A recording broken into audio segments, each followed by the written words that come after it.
Assalamualaikum warahmatullahi wabarakatuh. Halo Bapak Ibu guru hebat semuanya. Perkenalkan, nama saya Ida Nurhayati, calon guru penggerak angkatan 10 dari SMK Negeri Ihya Ulumuddin Singanjuru.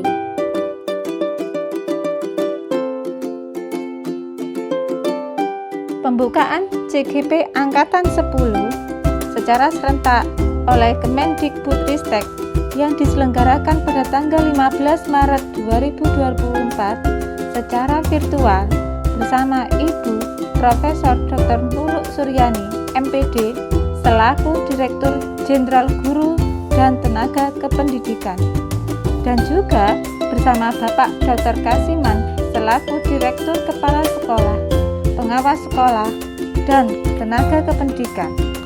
Di waktu yang sama juga dilakukan sosialisasi transformasi LMS PMM CGP angkatan 10. Pada tanggal 24 Maret 2024, kita mengadakan lokakarya di SMP Negeri 1 Purwoharjo.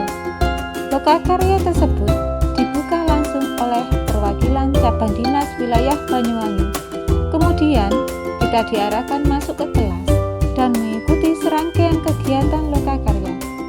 Perasaan saya mengikuti lokakarya tersebut sangat senang sekali. Saling berkolaborasi, berbagi, belajar bersama, sehingga rasa percaya diri bisa berkembang dengan baik. Lokakarya membahas harapan dan kesulitan yang saya hadapi selama ini, dan mengerjakan LK 1-4, di mana LK 1 berisi tentang kesepakatan peran CGP dan kepala sekolah. LK 2 berisi asesmen mandiri kompetensi guru penggerak. LK 3 berisi evaluasi diri guru penggerak, dan LK 4 berisi rencana pengembangan kompetensi diri. Pembelajaran di LMS terdiri mulai dari diri, membuat refleksi kritis, harapan, dan ekspektasi. Kemudian eksplorasi konsep, memahami pemikiran Ki Hajar Dewantara mengenai tujuan dan asas pendidikan. Selanjutnya, eksplorasi konsep di forum virtual.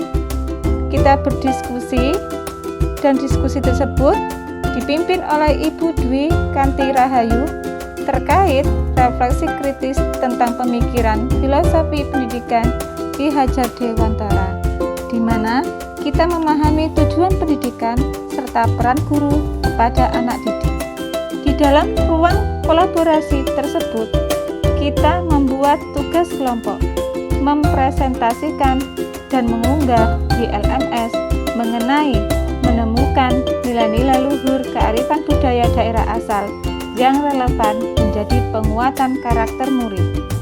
Kelompok saya mengambil budaya kebo-keboan alas Malang, kekuatan konteks kultur sosial adat kebo-keboan sesuai dengan pemikiran Ki Hajar Dewantara, yaitu gotong royong dan rasa syukur kepada Tuhan Yang Maha Esa.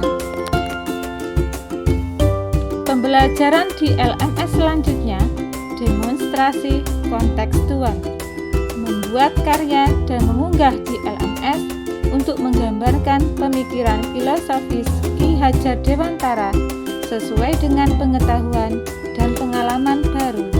Kemudian kita melaksanakan elaborasi pemahaman, membuat pertanyaan di LMS, dan pada tanggal 26 Maret 2024 pukul 13 sampai 14.30 kita diskusi dengan instruktur, dibimbing langsung oleh Ibu Murwati Widiani mengenai perspektif refleksi kritis tentang pemikiran filosofi pendidikan Ki Hajar Dewantara.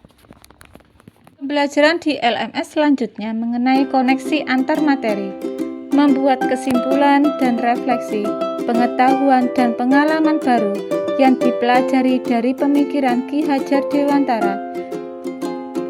Saya berbentuk video yang diunggah dalam YouTube pribadi saya. Selanjutnya, melakukan aksi nyata mendokumentasikan kontribusi nyata penerapan pemikiran Ki Hajar Dewantara di kelas dan sekolah sebagai pusat pengembangan karakter dalam bentuk video. Hal baik yang saya alami dalam proses pembelajaran yaitu bisa dapat berdiskusi dan berkolaborasi dengan teman-teman calon guru penggerak lainnya, dengan pengajar praktek, fasilitator, dan instruktur terkait pemikiran pendidikan Ki Hajar Dewantara. Dalam aksi nyata, hal yang baik yang saya alami adalah mulai menerapkan pemikiran Ki Hajar Dewantara, pembelajaran yang berpusat pada siswa. Kendala yang saya hadapi menyeimbangkan dan menyelaraskan antar pembelajaran calon guru penggerak dengan tugas saya di kelas. Selain itu, saya juga mendapatkan tugas tambahan sebagai wali kelas dan bendahara. Kemudian saya mengambil solusi, berpikir bahwa keduanya adalah penting. Untuk itu, diharapkan hal tersebut dapat menjadi agen perubahan pendidikan. Nomor 2, feeling atau perasaan. Perasaan yang saya alami selama proses pembelajaran adalah senang dan bahagia dapat menjalani pendidikan guru penggerak dan belajar banyak hal yang belum diketahui, terutama terkait filosofi Ki Hajar Dewantara yang kemudian dapat saya imbaskan ke sekolah saya. Yang saya rasakan ketika melakukan aksi nyata adalah antusias sekali melihat anak-anak atau peserta didik untuk berpartisipasi aktif dalam proses pembelajaran. Selain itu, peserta didik juga senang sekali ketika bermain menyusun kartu dan spinball. Nomor 3, finding.